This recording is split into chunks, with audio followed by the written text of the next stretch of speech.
Good evening, everybody. It's Lindsay Clare with the FPCA and Ohio Cure. This evening, we're going to continue a conversation with James Kronenberger regarding his advocacy and starting organizations and supporting incarcerated citizens and loved ones. How are you this evening, James? Great, Lindsay. Thank you. So, we had a radio show we were on with Leona a couple days ago, and I thought it was uh, we didn't really get to talk too much about um, what you've accomplished and what you're doing now. And I thought maybe we could just kind of talk about like what you're trying to do now and what you've previously done, and kind of go from there. Um, I know me and Leona went on our own agenda and kind of left you out of it. And that's just kind of, we're talkers, so I wanted to give you an. That's okay. I learned to be quiet when two women are talking. So, So I think but we kind of touched base on fair treatment with the first organization. If you want to go from there, that'd be great. sure. I'll go through it briefly again, and I'm just gonna, start off that for a short term, I was president of Ohio Cure shortly after I got out. And we were able to finally get people to attend the meetings. You know, because we made the meetings, for anybody to attend, but only members could vote. In the past, before I became president, they did not just let anybody come to any of the meetings. And we thought it was important that all people were able to at least give the input on what we're working on. But Ohio Cure lasted close to a year then. A beautiful woman by the name of Amy Wicks asked me to be her first president of In the Name of Justice. Can you tell me more about that? Can you tell me more about that? Sure. That was Amy Wicks spent 4 years in prison. She had an addiction problem. And her passion was county jails, the mistreatment of prisoners, and addiction. Also, her passion was the children of the incarcerated. During Christmas time, they would do a toy drive, and Amy would drive all over Central Ohio taking gifts to different people's houses. Wow. She spent hours. She probably did that for about a week until everything was handed out. She sounds like But she was she really dedicated. Yes, she was. She passed away way too early in her life. Um, but before she passed away, I ended up forming Fair Treatment Reform and Reentry because I wanted to focus more so on the parole board and the injustice of our parole system, the way they do things, how they keep bringing up nature of offense. That's never going to change, but people can change. They did not recognize the programming people took. They didn't take the letters serious. Every hearing they let the prosecutor come to. The prosecutor had his time in court, so why did he have to come to a parole hearing? Well, and that's something that would love you to educate me on, is the parole board. And why is it that they only have policies and a lot of their decisions aren't based on like actual law? And why, if you could educate me a little bit more about why that is. The policies come through the ODRC. There are some laws that they do have to follow. I'm not going to get into it because that's kind of complicated. Okay. I remember hearing several years ago, Senator Smith was a parole board member for a short period of time, and she left stating on how bad and corrupt the parole board was. But I hate to say she was just as bad as they were. It's easy to talk, and say this person's bad, that person's bad. But when you leave for your own personal agenda and run for mayor within, a couple months later, and then say you left because you couldn't believe the corruption that took place. Well, you and I talk about that quite a bit, as abuse of power, and I talk to a lot of other advocates, and we're all kind of dumbfounded at the amount of abuse of power, and how their own agenda unfortunately, they stopped doing what they set out to do. Right. And that happens everywhere. We see that, people running for president and then they become too powerful to help the little We had ones. one Spanish guy that couldn't speak English hardly at all. So one of the pro board members said that let's get an interpreter. And this other pro board member, I'm not going to mention his name at this point. He's not with them anymore, I don't believe. But he said, no, this gives us a reason to give him 5 more years at the pro, until he has to come back because he can't speak English. Wow. Right there is just racial discrimination. Wow. How is that a unification between a board and why they call it a board as if it's something, it should be more a judiciary, but they seem to not have to follow judiciary law. Yeah, they kind of took the law in their own hands. When the judge sentenced you to say 10 to 25 or that kind of makes me sick a little bit. Yeah, you would think the judge meant that you should be released at the 10-year mark. Sure. Unless if your behavior warranted otherwise. Sure. And I'm not talking about fights because you're going to protect yourself, you're going to protect your belongings. I'm not talking about dirty urine because we know where the drugs are coming from. Right. I'm talking about picking up new crimes that you're convicted in a court of law. Those should be the only reasons why they can justify a flop. Well, and aren't if they commit a crime within the prison walls, isn't that adjudicated differently than it would be done in a regular courthouse setting? No, it used to be that they would only tack 5 years into your sentence. If you killed somebody, raped somebody, they would just add 5 years on. But sometime in the 90s... So then it doesn't... does it follow judiciary law outside of the prison walls? Yes. Okay. And that changed now when? It does. They take you back for big drug cases, rape, murder. During the Lucasville riots, that's how a couple of the guys was put on death row, because of the killings that took place during the Lucasville riots. And they were taken back to court. Knowing, I believe they had the wrong 5 on death row, some of the wrong 5. And so do you think because of these changes with the parole board that the harsher sentencing and the guidelines that it's harder to get paroled? Somewhat. Anytime a person gets out, and I'll give you an example, that Reagan-Tokes Act, that Tokes guy that got out of prison, raped and murdered Reagan. Now, he did not see the parole board, but the news said he was on parole, so people assumed that he got paroled. What happened was he did 7 years flat, so he had PRC, which is run by the parole board. So they use that for a reason of giving people more time inside the system because of one bad apple. Well, and maybe it was more than one, but they use that as a catalyst. I do know that with my own personal case, I could sue the state of Ohio for what happened to me, though I don't think I'm angry enough to do that, and I don't want to waste my time. I would rather use my time wisely to fight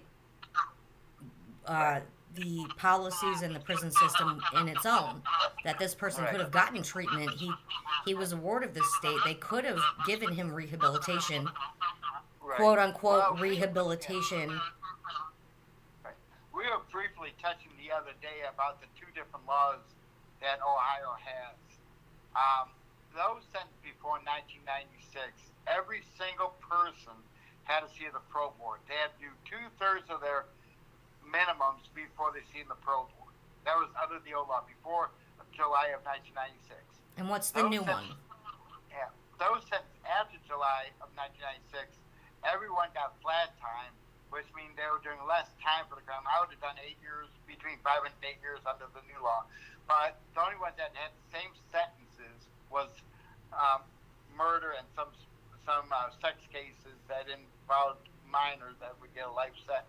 Well, and how many years did you end up doing in total because of this law change? Oh boy, I'm trying to think with time down. A little bit over 20 years, I believe. I used to have the exact day and about. Can you talk Yeah, a little bit about the programming and the things that you did while you were behind the walls? sure. I took every program that was available to us. The bad thing is when we took programs that was sponsored by the state. We had one unit manager up at or case manager up at Marion that would come in, throw a piece of paper on the desk, say sign it, and then take off. You're through for the day. Never taught the class. I actually got more out of the classes run by prisoners, such as the Red Cross, the old JCs when they used to have the JCs back in the system. They went out in the 90s sometime. But I got more out of when the prisoners were teaching because they cared. Right. They were dedicating themselves to things that they believed were going to actually help rehabilitate or educate inmates. Another program that I really liked, and I actually became a helper to facilitate the class, is victims awareness. And I think that's a very important program because some people would say, well, I didn't have any victims. There's not a crime that really doesn't have a victim. Say if you're in for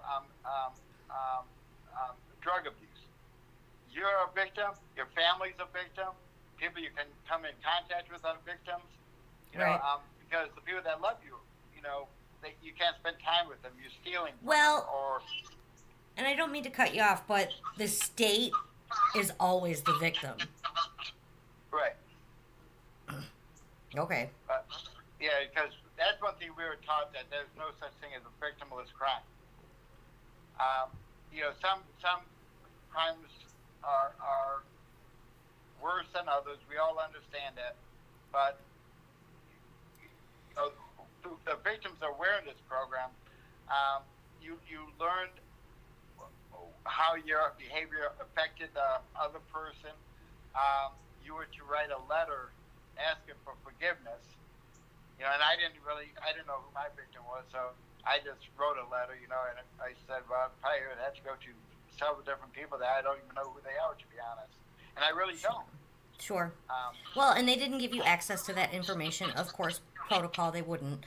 But, and I think that's, honestly, in writing this book for you, a big reason why you can't forgive yourself is because you haven't been able to give that letter or talk to these people about asking them to forgive you. And I'm sure over time, and I don't mean to speak on their behalf, that they've coped with it and they've gotten past it. But I think the closure that you need is something that you're never going to get. So you have to get it, for yourself. Now, again, there's some things that we'll never get, but that's where we have to be stronger. And not repeat our past mistakes, no matter what you've done wrong. Right. You are the one that can change things. Right. And I think that's a bullet that we'll talk about in your book. I call it a bullet, but it's the chapter points. That's how I compose a book. One thing that you and I talk about a lot is that, our number one goal should be no new victims. Right. If people are helped upon their release, if the state does their job, help find housing, which there was a guy that was just released on judicial release homeless. That should not happen. Yeah, and we need to follow up and follow through tomorrow on that one, because that really bothers me, that the mother is paying for him to be in a hotel and he wasn't set up for success, and that should be entirely, well, not entirely, the majority of the state should have made sure that did not happen. I have him going to a few places Monday that may help him, with a few things. I gave him a job lead to contact. Well, and we have another one that the parole board said he could be eligible to leave if he finds a facility. He's medically qualifies for release, but he needs to go into a nursing home. He's so old and he requires medical attention. I can't even find an assisted living because of my past. It's bad enough being a felon, but when you're labeled a sex offender, it's almost impossible. I'll be the only one underneath the bridge in a hospital bed. Well, and we're still in the works and trying to get you off that registry, which, I don't understand why it should be so difficult. But getting back onto the topic of how when you left In the Name of Justice with Amy Wicks, you went on to do what?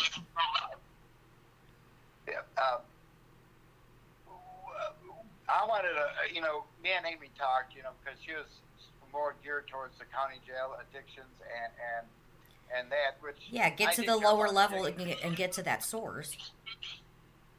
Right. So we decided that we're going to part ways, and that's how I sat down with a few people. One was Terry Croson, who was our first treasurer and who was there with me from day one. And I remember doing an interview with, I think it was Fox 8 News in Cleveland. And they said, "What's the name of your group?" I said, "Fair Treatment Reform." Reentry came afterwards. I just thought of that top of my head. I didn't It's a good name. think or anything. Just like you did with your group, for the most part. Yeah, you and I talked about it for about a day, and it just all of a sudden spewed out Federal Prisoners Coalition for Action, and you're like, I kind of perfect. wish we had picked shorter names, though. I know. Yeah, so our first secretary was Karen Timmons, who was my secretary with Ohio Cure, and she started calling it FTRR. She's currently our temporary secretary as well. Yeah. Yeah. So, FTRR stood with us. That's what we put on our shirts, our banner. It said Fair Treatment Reform and Reentry with our website. But we were primarily focused on the pro board. We didn't work too much on wrongful convictions. I did some videos with people, but that was really not my passion. Just because, I made some promises regarding the pro board that I, was about to attempt to keep them. We were so close to getting law changed by a state rep that said he was going to introduce our bill. But as soon as one organization found wind, because they are trying to keep people locked up, sending letters, they went to the media, and I was the easiest scapegoat. So they brought my case up. I said, does the ODRC know what you were locked up for? Do the legislators? And I said on the news, I said, "You're not very intelligent if you think the ODRC does not know my past." True story. And I said, I've told everybody I was locked up. I said, do you go around telling on yourself when you beat up other people? Because of one person, got in trouble before, but that wasn't brought out. Right. So he tried to destroy me as a person. He did a lot of damage. Well, we've come into that this last couple of months. I've even gotten death threats from even being affiliated with you. Yeah, well, when people like Fed Time, and I'm going to say his name, I don't care, wants to throw around a lot of hate and not even have the facts down. And I remember him saying one time is you can't believe the media, you can't believe the courtroom because they lie. Yep. They did in my case. They were not totally truthful. I was facing 6 months. Right. And the city dropped that. So they. Well, and didn't the sheriff's office show up at your doorstep because they said that you had, what was it, children at your house or something? There was like 13 or 14 calls, and the sheriff is like, "We've never been here. We know you're not a problem. We know what's going on." Yeah. But, everybody knew that, at least some of us knew where that was coming from. Right. There's some things that we have to be careful, though, and not put on. Well, and like Leona and I said was, if we're getting that kind of feedback, then we're doing something right. That we're doing something that people are going to try to damage us and take things away. See, I have no restrictions at all, but I choose to follow them. I'm not around minors unless if their family's there. Sure. I know nothing's going to happen, but I don't want to be under the scrutiny of somebody assuming, right? That they would. So I'm very careful. Well, and you absolutely are an amazing person, and if people don't know that about you, I feel bad for them because you are a kind, caring, loving, compassionate person. You're very educated. You dedicated your time out to helping others and helping yourself. I think, when we don't help people to get out of prison, we don't do any service to our communities. Very true. And it can be more costly. We need to be their advocate. We need to point them in the right directions. We might not have the money to give them right. or anything like that, but we might be able to get vouchers for clothing for them Right. donated. Some bus lines will donate tickets. They won't in Columbus, though. Right. Well, I know PARTA up here in Portage County, they donate tickets to people that are trying to get to, like, ODJFS. They're trying to get to the county. That PARTA will. Well, you might want to try to get some donated for your group, so that you could hand them out to people that need it for employment searching and so forth. Right. And see if we can get that throughout different Well, and counties in so Ohio. I'm going to redirect you. How did Change Starts With Us come about? So we talked about fair treatment. We Okay. talked about Well, FDR. After this thing with the broadcaster that slammed me, I was asked to sit in the backfield, which it was almost impossible because people were contacting me left and right. And there was some, disgruntled people. I ended up having a stroke, and the name was changed. And I can't say, that 501c3 was not stolen because it did not belong to me personally. It was paid for by someone else. Right. That win was epic. So technically, she could do that. But I didn't like how the name was switched, or any of that, because we had a purpose in mind. And FDR was getting recognized nationwide. Right. And it could have, when you change the name and all that, it shows a sign of weakness. Well, but now, and can I clarify that the reason that our groups merged is because of your retirement? And I'm not intentionally. You and I came to a decision that we're going to work together, and you're going to be more behind the scenes and try to enjoy your retirement and try to deal with these health issues that you have. But I kind of like the quietness now. So I don't know how much I'm going to really be doing anymore. I'll talk to MH when they call. Well, thank you for this big hot plate of food that you gave me, because it's a lot for me to handle. Right. But the only way you're going to succeed is by getting help, because you cannot do everything yourself. You're going to get burned out. Since I've been out, I don't think I've taken a day off. And my mind keeps racing. What needs to be done now? Yep. What needs to be done tomorrow? Well, like my friend Kevin said, he's like, I don't necessarily agree with what you do. He's like, but you never get a day off. I'm like, well, but no, I'll take a nap if I need a nap. You know what I mean? But basically, it's I never really realized what I walked into until I started doing it. But I'm good at it, so You may have victims call you, cuss you out because you're helping someone. All we can do is listen to them, sympathize with them.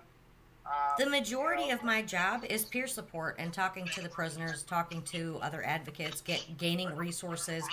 I know that you work on donations, which I really appreciate, because I'm not really good at asking people to help out for a phone bill or for J-Pay stamps and stuff like that.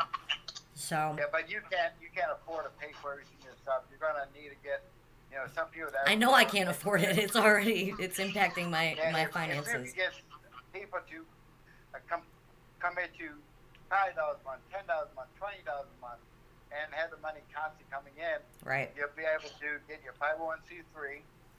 Well, you'll be able to get more organized, get the supplies you need. Right. Business cards, which you're going to need before the picnic. Yeah, I'm a little freaked out about that. I have to design them myself and pay for them, and I'm like, well, I'm going to need them, so.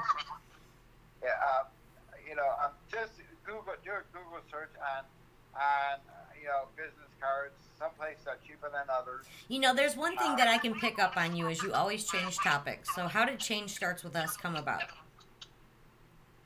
It came about, I think that was actually by accident, to be honest, because I was pretty much through. I felt like I was. Right. And then one day I was talking to Candace Sanchez, Jerry Vaughn. I said, maybe we need to organize a group, because we still have work to do. And I said, what would you like the main point to be? They all said wrongful convictions or innocence, because their loved ones were. Well, we have a subcommittee now for wrongful conviction, and she works behind the scenes. We won't name names because it's a sensitive committee, so right. That's still a part of FPCA, and then there's also Right. the Progress Recovery Committee. And these are people Right. that are not, they're members, but they're members that the public aren't allowed to know about. Right. But I knew nothing really about wrongful convictions, except that I was not convicted of the proper charge. But then, reading some of the information, James Tench for one, and Frank, another one. It's all my boys. And just several other people. I can't. Well, I mean, and even there's another one, Freddie, where he was guilty by association. He might not have actually done the crime, but because, or Claudia Spicer, people that were in the vicinity of the crime, they're convicted of the same time as if they actually did it. Yeah. And he was a juvenile, I believe, too. He was 17, and he's Right. now, he's 43 years old now. Right. So, that's where the system has failed us. It failed people in general.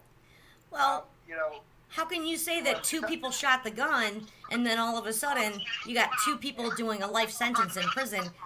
Guess why? Because they know they're going to make money off of you.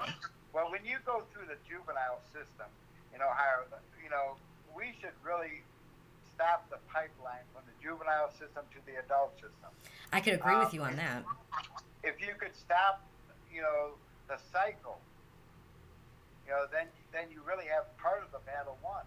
A few years ago, I took the guys through a tour through CRC because I knew the warden's assistant pretty well, and I said, "Do you mind if we go through the juvenile door?"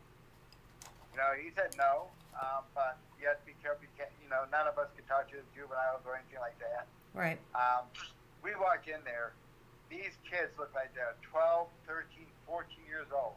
And in Ohio, they can't convict you of an adult anymore if you're under 14. So you have to be at least 14. Well, I'm sorry. Shouldn't it be under the age of 18? Because that's when we technically think they're an adult? I'm talking about they cannot. 14 is the limit to convict someone as an adult in Ohio. I understand that, but my own opinion is you can't buy a pack of cigarettes at 15, but you can be charged as an adult for a crime at 15. So, right, yeah. How does that make any sense? Some of these guys' sentences, one guy that was 14 was doing 88 years. I never asked him what he did because I don't care. Well, I know you care. It's just that amount of time is pretty ludicrous. And right. if the ODRC, in our case, if they were doing their job, these people wouldn't have to serve 88 years. They could get the rehab and the treatment that they need. These are kids that, at their age, I was playing with G.I. Joe. Right. And they had games in there for kids, that they could play. They had special events. It makes me kind of want to vomit a little bit. Yeah, but they're growing up in a system that teaches hate. And you could come out better than you went in, but you also could leave worse than you came in. Right. And when you're 14 years old, you're very impressionable, and and that's where the gangs get a lot of the new gang members is from these young kids coming in. Yeah. So that was a hard part of CRC to view, but I wanted to take the guys in to show them what the step was when you came to reception center. You went through this building where there was different stations. One, you got your ID badge. One, you got your prison number. Another one, I don't remember what they all were, but one of them was your medical physical exam. You had to get a haircut. It was just a whole cycle. You would be jammed into a room without any clothes on. They would make you take a shower, throw you a jumpsuit. They used to throw white powder on you, for lice or whatever. Very inhumane. Very inhumane. Sounds like it. It's something that you never forget. I don't care how long you've been locked up. When I got locked up, they didn't have Lorraine yet, so I went through Mansfield. Right. The old reformatory, right? Yeah, because Lorraine was not built yet. I think Lorraine was built, I don't know, 89 maybe. Well, yeah, and we talked about you going to Marion and then going to Belmont because of this new facility. But it was Ross. You went to Ross and then, okay. Belmont. Right. Then Belmont to Grafton. Then I got super shocked out of Grafton because the judge got upset that the pro board gave me a 9-year continuance. But the community made it so horrible for me. See, when I got locked up, I didn't make the news or anything. Right. But when I got out, someone contacted the news, so they started harassing me, picketing at my house, and made me snap. So I made a phone call I should not have made, went back, and I had to finish my sentence. Right. That's why I keep saying that it's so important not to harass or bash people. You know. Yeah. I really wish that Fed Time would learn his lesson the way he harassed and cyberbullied us. And we're never going to see justice on that, nor do we care, because you know what? It just means we're doing something that makes somebody upset. Cyberbullying is a crime in itself. It is, and he's on parole, so I think he should probably watch his mouth. Yeah, and we're not here. Whatever he did, he did. We just need to get over that, and hopefully he won't harass anybody else. But he was, he convinced people to turn on me, people that was my friends, and that's fine, because that meant that it didn't take them much to convince. You'll learn who your people are. The minute he threw everything in my inbox, I was like, well, I wanted to talk to you about it. Yeah, I did 2 interviews of 2 ladies at a certain group. I will not mention it. On their work, on their group and stuff. But as soon as Fed Time came out with this, they asked me to delete the videos. It's really sad. It's shocking to me that would even matter, being that we were. But those are not advocates. Those are wannabes. No, they don't know they don't know what to believe, unfortunately, and if they think it's going to hurt their status in society, being connected to you, that I guess I could understand that. I know you personally and professionally, and I would never turn my back on you. But then again, am I careful about who I'm friends with and who I talk to about things? Absolutely. Right. But that doesn't mean that we have to go around bashing someone. No, not even in the least. Right. So we can do another video about change starts with us and FPCA, because we're at the 32-minute mark, James. Yeah, but we could do that sometime this week, or we could just continue for another 10 minutes to get that part over if you'd like. It's up to you. Yeah, let's do that. Recently, I would say 5 months ago, when I first started talking to you, I knew that you'd be an awesome advocate because you had a loved one locked up in the federal system. You wanted to see some things changed. You got involved because of the national lockdown. Right. He's on lockdown today again for no reason. Right. Well, that shouldn't surprise me. It doesn't. But as I was starting to get more and more health problems, that my cardiologist, my neurologist said that I really need to quit doing what I'm doing and start relaxing. My blood pressure's out of this world. My sugar was, off the charts. Well, and you had a mini stroke too, like a month and a half ago. Yeah. Right. Yeah. And then back in, I think it was 2020. It was May 5th of 2020 is when I went to the hospital for stroke symptoms. So they gave me a brain scan with contrast dye, and I was allergic to the contrast dye. So it caused me to go into cardiac arrest twice and have 2 strokes due to the allergic reaction of the dye. Right. So that was an eye-opener at that point. I didn't know if, the day I woke up out of the coma and they took the ventilator off me, which was like 2 days after the coma, I held a board meeting and I couldn't even talk. I didn't even know how to use the phone, but I had the nurse hit the video thing. Well, you've definitely been rehabbed and come back for a purpose, and I believe you had a purpose to come back.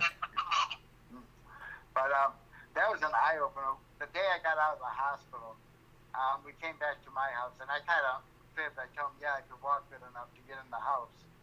You know, knowing they carried me and put me in the truck. But I got out of my roommate's truck, who he passed away since then. I fell straight to the ground. I couldn't even walk yet. So my roommate tried to get me up. He couldn't, so they had to call 911 to carry me in the house. Right. So, so I knew it was really time that, you know, that was going to take a year for me to be able to walk again. And it did. And I'm still going through therapy.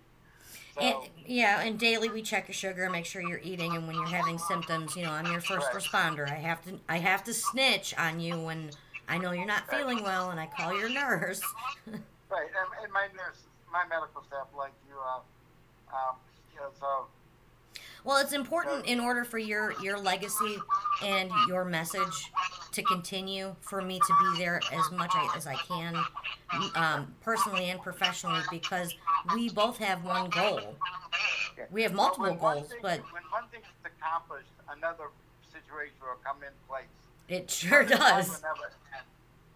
Parole is always going to be a serious problem until the legislators get involved and force the parole board to follow some. As long as the parole board is treated like a private judicial system, it's never going to change. No, it's run by the ODRC. The governor picks the chairperson of the parole board and the parole board members. Right. You're talking about but it shouldn't be a board. It should be included in anything judicial that's done. And it's not run that way. We know that for a fact. No state is, though. That needs to change. That's ridiculous.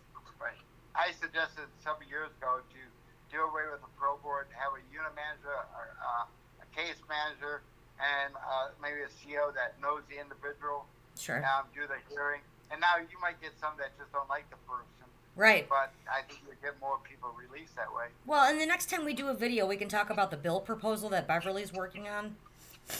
Okay. But we're hitting the 40-minute mark, so if we want to go ahead and... Yeah, but that's where we go in with, I'm united with your group and having you just take over, because you had the passion that really I was looking for and that the prisons need. Like today, you got 7 phone calls. Yep. Do that times that by 2 in the future. I'm hoping I have someone else to help me field the phone calls. But yeah. Well, for now, I would handle. You know, if I was you, I would handle them, because then you know it would get the attention that it. Well, and then I know who I'm talking to. Unfortunately, people take a step back and say, "Well, I don't really know what to do." I'm like, "Well, just ask." Leave your contact information as well on this video, so people can contact you directly. My email is fpcfa2022@gmail.com. And my phone number is 330-937-6988. Right. And the best time to get a hold of her would be late morning, early evening, afternoon. She takes a nap. I need a nap. Yeah, and Tuesdays and Thursdays, sometimes she's busy. It depends. Yeah. So, and if you can't get a hold of her, just keep trying back. True story. You can just keep calling. You know, if I'm not in an appointment or talking to someone else or making an email or writing a book or doing research, I'm always available. It's just a matter of when you can catch me. Help financially with JPay stamps, supplies, business cards. So if stamps, you'd like to donate, envelopes. What is your cash app? FPCA2022. So if you'd like to donate, she could use the funds. She's disabled too, so it's hard for us to be able to cover everything when we get just a certain amount of money each month. All right, James, I'm going to cut the video short. Happy Sunday, everybody. I hope you all have a great week. Okay. All right. Bye.